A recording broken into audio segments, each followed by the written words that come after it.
Kabanata 1636. Paano ito posible? Paano maging pinuno ng branch ng lungmen ng Mordo si Harvey York? Kahit na hindi namatay si Oliver Bauer dahil sa kanya, kasangkot pa rin siya sa kanyang pagkamatay. Mula sa ibang paninindigan, dapat na maging kaaway ng sangay ng Mordo's lungmen. Totoo ang mga alingaw-ngaw tungkol sa sinumang pumatay kay Harvey ay ang susunod na pinuno ng sangay.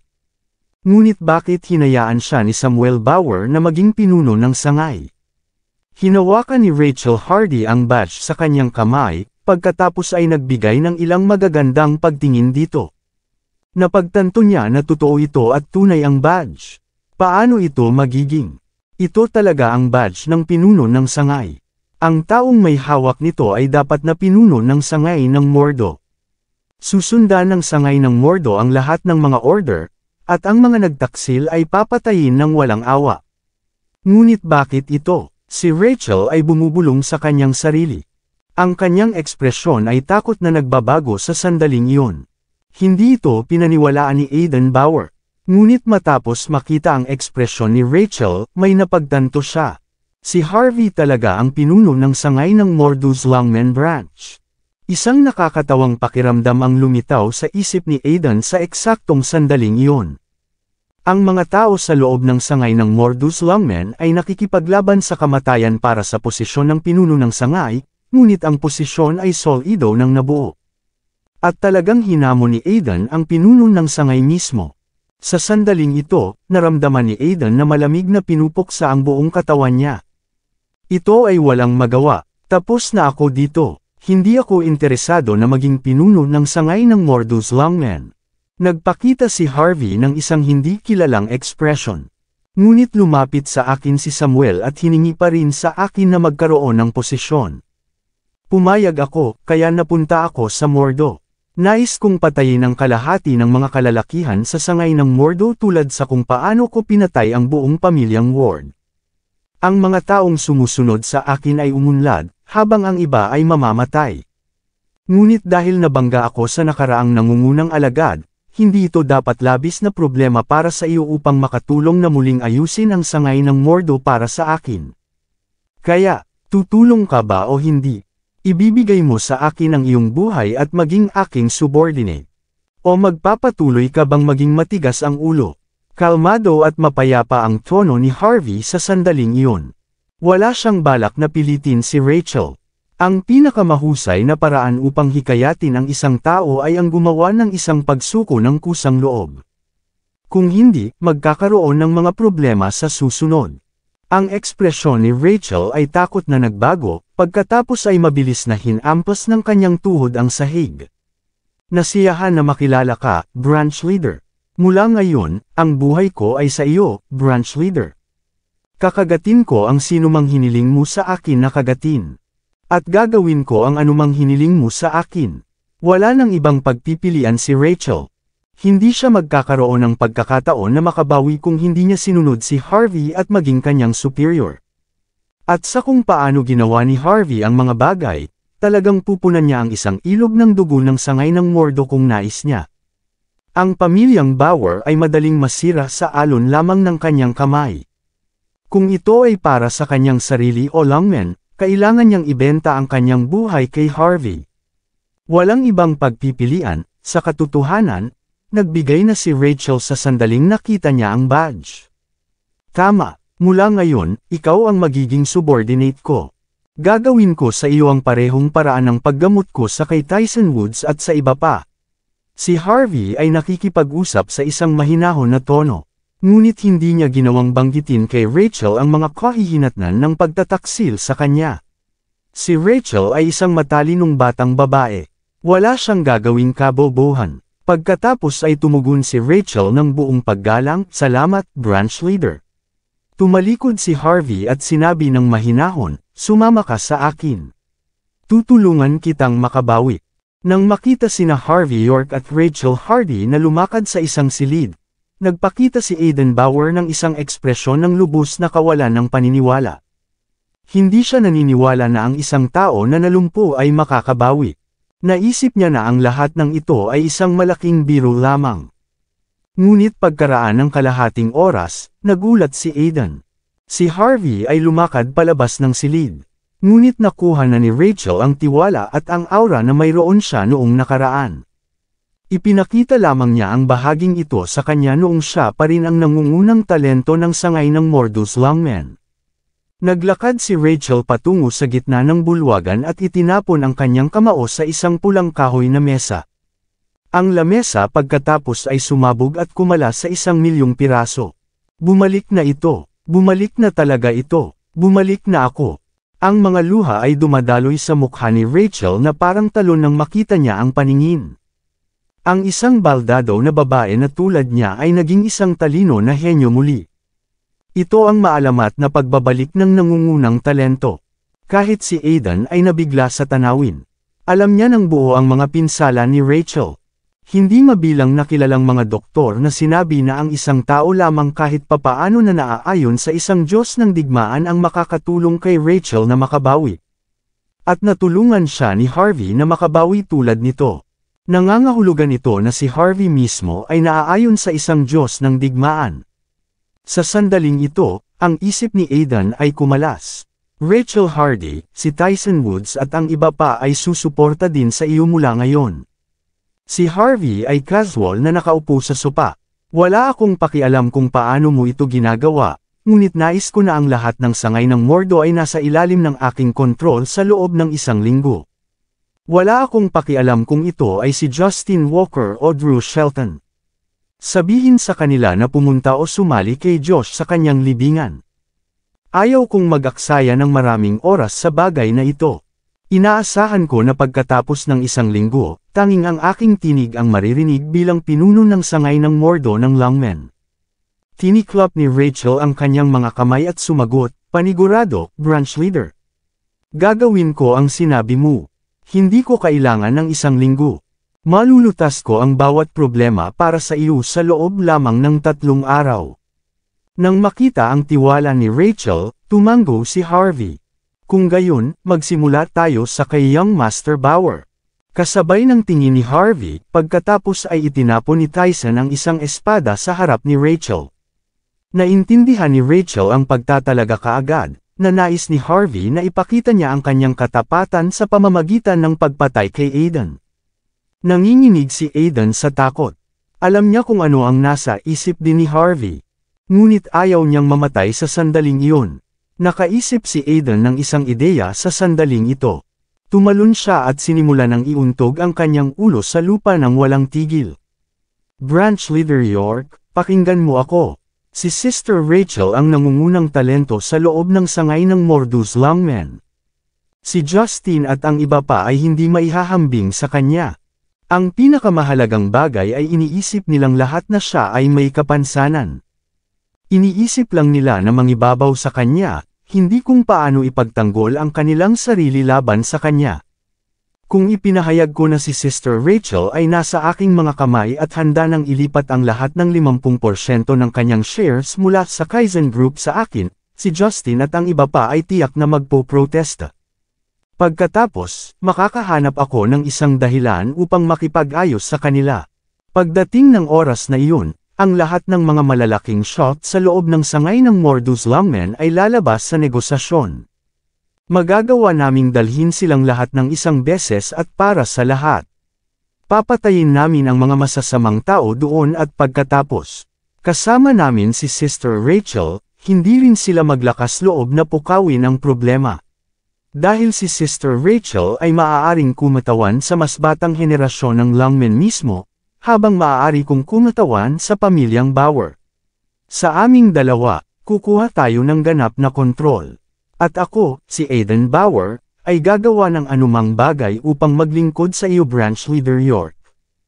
Maraming salamat sa lahat ng sumusubaybay. Please subscribe and follow my YouTube and Facebook channel, Filipino Novel. Maraming salamat po. Kabanata 1638. Si Harvey York ay naningkit ng bahagya habang nakatingin kay Aidan Bauer, na patuloy na nag-iingay. Hindi niya inakala na ang mayaman na playboy na ito ay maaaring makapagpalabas ng isang buong plano tulad nito. Ang ideyang ito ay hindi masama. Magagawa kong harapin ang lahat ng sabay-sabay. Magagawa kong mahuli muna ang mas mataas, bago ang sinumang iba pa.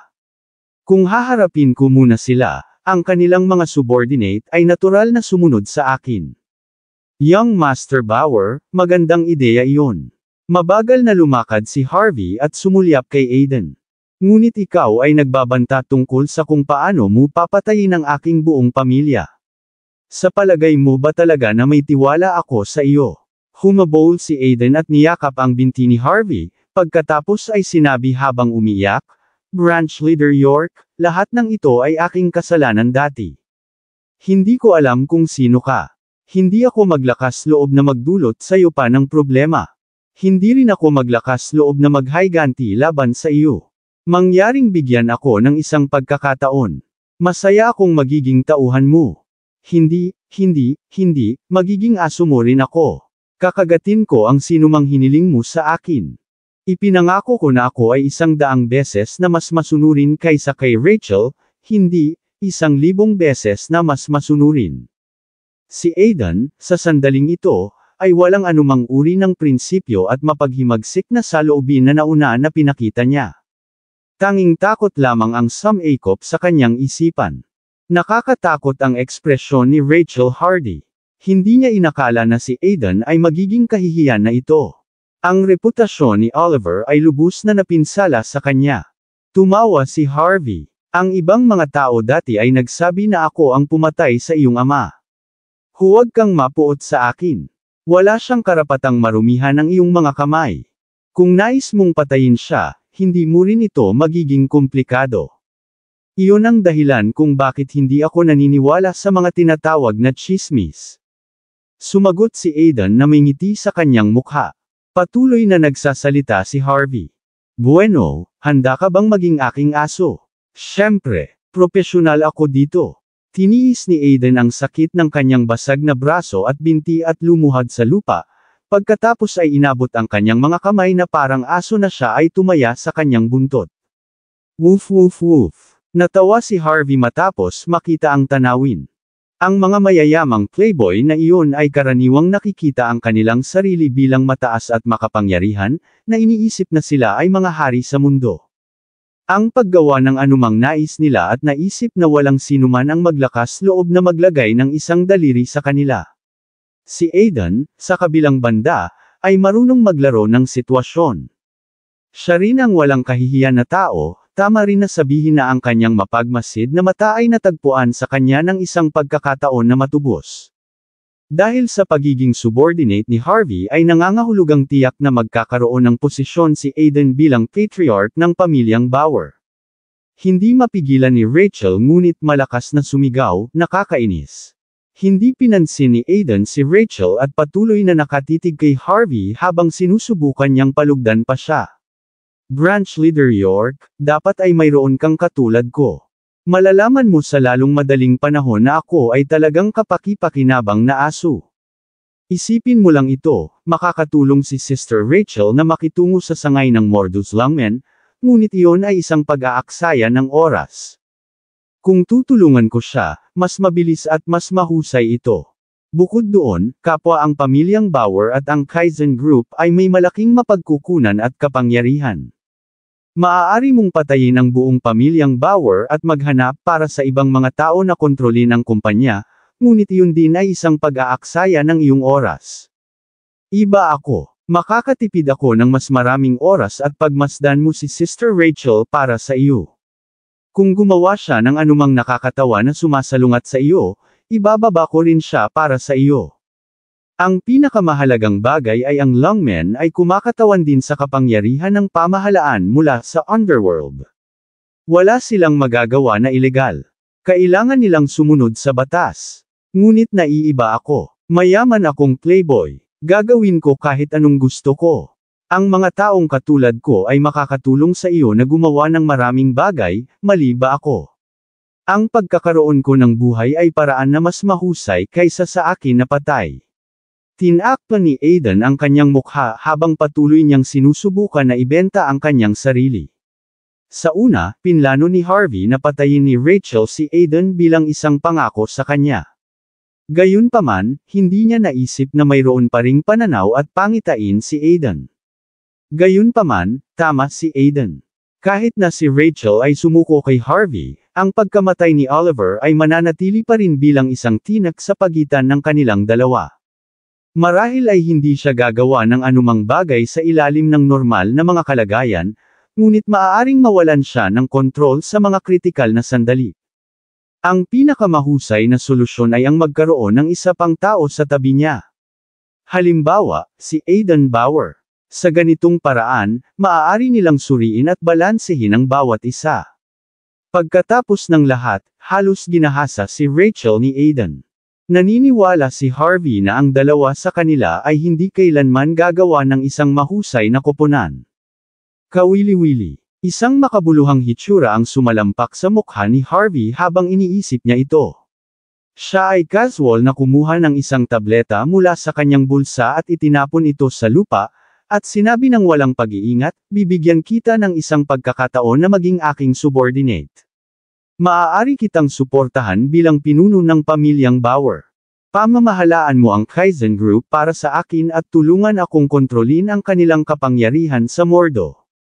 Bagaman, umaasa ako na ang ibang partido ay may ganap na katapatan. Nakuha ko ang tableta na ito sa Southern Xinjiang sa aking mga unang taon. Matapos kainin ito, ang iyong puso ay lalamunan at sa kalaunan ay haharapin mo ang isang trahedya na kamatayan kung hindi mo makuha ang antidote sa loob ng isang taon. Ngunit kung kumain ka ng antidote isang beses sa isang taon, ang tableta ay hindi na makakasama sa iyo. Sa katunayan, maaari itong pahabay ng iyong buhay at palakasin ang iyong katawan. Iyon ay isang bagay na napakaganda. Humiga si Aidan sa lupa, kinuha ang tableta tulad ng isang aso, at nilamon ito. Pagkatapos ay ngumisi siya at sinabi, "Salamat sa pagbibigay sa akin ng gamot, guro." Sa ganitong elixir, naramdaman kong nagiging mas mahusay ang aking mga braso at paa. Maaari akong magtrabaho para sa iyo kaagad at isama ang pamilyang Bauer para sa iyo. Nakikita ang mahusay na pagkilos ni Aidan, muling naidugtong ni Harvey ang kanyang nasirang kamay at basag na paa. Pagkatapos ay inilagay ni Aidan ang isang cast sa kanyang nasugatan na binti. Tinansya siyang makabawi sa loob ng ilang araw. Maingat na ipinaliwanag ni Aidan ang kanyang plano upang mabilis na tumaas sa kapangyarihan sa loob ng pamilyang Bauer, kung paano makipagtulungan kay Rachel, at kung paano mapupuksa ang iba pang mga kalaban. Si Aidan Bauer ay isang kontrabida sa pamamagitan ng kanyang katayuan. Ang kanyang mga plano ay mabisyo at masama, hindi maganda sa kabilang banda, madali silang mailagay. Walang interes si Harvey sa pakikialam. Sa halip, ginawa niya si Tyson at ang iba pa na makikipagtulungan kay Aidan sa buong proseso. Kung kailangan nila ng mas maraming lakas ng tao, maaari nilang kunin ang ilang mga tao mula sa Backwood. Pagkatapos nito, nagpunta si Rachel sa Not Airy Public Office upang ilipat ang lahat ng mga shares ng Kaizen Group na nasa kanyang mga kamay kay Harvey. Katulad nito, si Harvey ay naging pinakamalaking shareholder, chairman, at CEO ng Kaizen Group, lahat sa parehong oras. Ipinakita ni Aidan kay Harvey ang Lamborghini na binili niya, umiiyak at sumigaw para tanggapin ito ni Harvey. Matapos magawa ang trabaho, pareho sina Rachel at Aidan na umalis ng sabay. Kapag ang kanilang mga mata ay nagkakasalubong, gayunpaman, ang parehong agad ay nahulog sa sama ng loob. Hindi alintana kung ito ay totoo o hindi, mayroong isang mataas na posibilidad na ang dalawa ay susubukan na masaksak ang bawat isa sa likuran kapag ang isa ay hindi nakatingin. Ito ang inaasahan ni Harvey. Si Harvey ay hindi na nanatili sa lugar ng farmhouse at tumungo sa isang 5-star hotel sa lugar ng estuaryo. Frog Hotel, isa na inayos ni Tyson at ng kanyang mga tauhan. Habang nakahiga si Harvey sa komportableng kama, nakatanggap ng isang text ang kanyang telepono. Ito ay mula kay Yona. Magalang niyang tinanong si Harvey kapag siya ay libre, dahil magpapadala siya ng kaunting regalo galing sa kay Benjamin. Hindi sumagot si Harvey. Pinahigpit niya ang kanyang mga mata at tumingin sa Huangpu River sa labas ng bintana, hindi pa isinasaalang-alang ni Harvey na makipag-ugnay kina Benjamin at Yona ng mabilis. Sa sandaling ito, nag-vibrate ang kanyang telepono. Sa oras na ito ay isang tawag. Kabanata 1640. Ang address ng tumatawag ang magandang numero na ito sa Mordo. Ito ay isang numero ng karamihan sa mga tao na hindi makakakuha ng kanilang mga kamay. Sa una, ipinapalagay ni Harvey na ang tumatawag ay si Yona. Kaya, naghintay siya hanggang sa tumawag ang iba pang partido ng 2 o 3 beses bago tuluyang kunin ang kanyang telepono. Kaagad, isang walang tiyaga na tinig ang sumigaw mula sa kabilang panig, "Sigurado ka, Harvey." Ang ibang partido ay hindi si Yona, ngunit mula sa kanyang tinig, dapat siyang maging isang batang babae sa kanyang unang 20s. "Ito ako," sinabi ni Harvey na may malaking interes. "Sino ito?" Ang ibang partido ay Yumangal. "Harvey, Prince York. Palagi kang nasa iyong mataas na kabayo. Ang Mordo ay hindi isang lugar na likuran tulad ng Buckwood. Dumating ka sa Mordo upang ipatronize ang lahat sa amin, ngunit hindi mo alam kung kailan ka magbiyahe at mahuhulog." Matapos ang ilang higit pang mga dosis ng sarkastiko mula sa ibang partido, sa wakas ay inihayag niya, "Ako si Hailey Smith, pinsan ni Yvonne." Ilang sandali ay natigilan si Harvey. Pagkatapos ng ilang segundo siya ay lumabo, "Paano siya? Okay lang ba siya? Gusto ko siyang makita." Si Hailey ay nanloko ng sarkastiko. "Maayos siya. Ngunit nasa gitna din siya ng napakahalagang mga bagay ngayon, kaya hindi maginhawa para sa kanya na makipag-ugnay sa labas ng mundo. Matapos matanggap ang iyong mga text message ngayon, hiniling niya sa akin na tawagan ka. Nandito ka ba sa Mordo?" Sinabi ni Harvey, "Oo. Dumating ako dito ng tanghali. Kung walang balita mula sa kay Yvonne ngayong gabi, pupunta ako sa pamilyang Smith bukas." Hindi nabanggit ni Harvey na nagpadala siya ng isang tao upang siyasatin ang pamilyang Smith, para lamang sa taong iyon na mawala.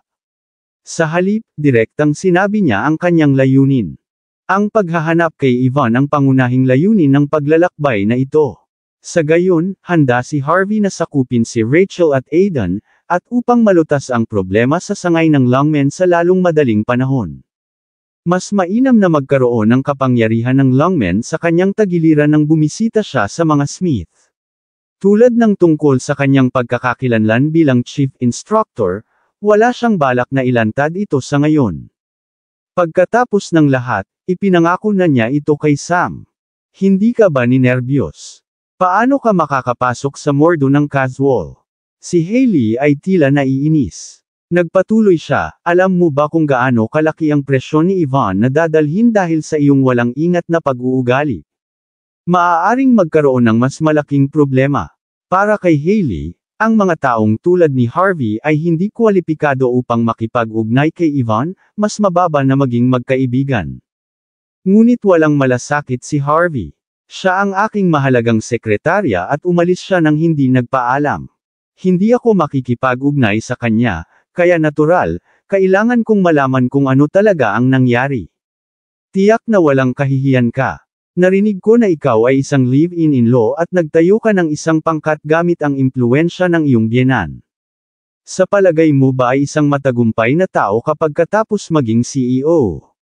Alam mo ba kung sino ang pinsan ko? Gaano ka katapang mag-abala sa kanya?" Ang mga salita ni Hailey ay puno ng pagkasuklam. Ang pamilyang Smith ay isa sa nangungunang 10 pamilya sa dakilang bansa H. CEO ka lang. Para sa amin, ikaw ay walang iba kundi isang tauhan. Tinawagan kita upang sabihin sa iyo na bumalik ka agad sa Buckwood. Wala kang karapatang makita ang pamilyang Smith. Hindi rin makikipag-usap sa iyo ang pinsan ko. Pinahigpit ni Harvey ang kanyang mga mata. "May karapatan man ako o hindi, ito ay wala sa iyo. At kung nais ni Yvonne na makita ako o hindi, ito ay isang bagay na maaaring hindi ikaw ang magpasya. Kung hindi mo maipaliwanag ng malinaw kung bakit hindi ako makikita ni Yvonne hanggang sa kailangan mong tawagan ako, pagkatapos ay pasensya na, ngunit kailangan kong pumunta, at makita ang mga Smith bukas." Ang mga salita ni Harvey ay nagpadala kay Hailey na nanginginig sa galit. Siya ay sumigaw sa pamamagitan ng mga pagkagat ng kanyang mga ngipin, fine. Sa kasong iyon, bibigyan kita ng kasiya siyang paliwanag. Bukas, alas 8 ng umaga, sa rooftop ng Western Restaurant ng Prague Hotel. Hihintayin lang kita ng kalahating oras.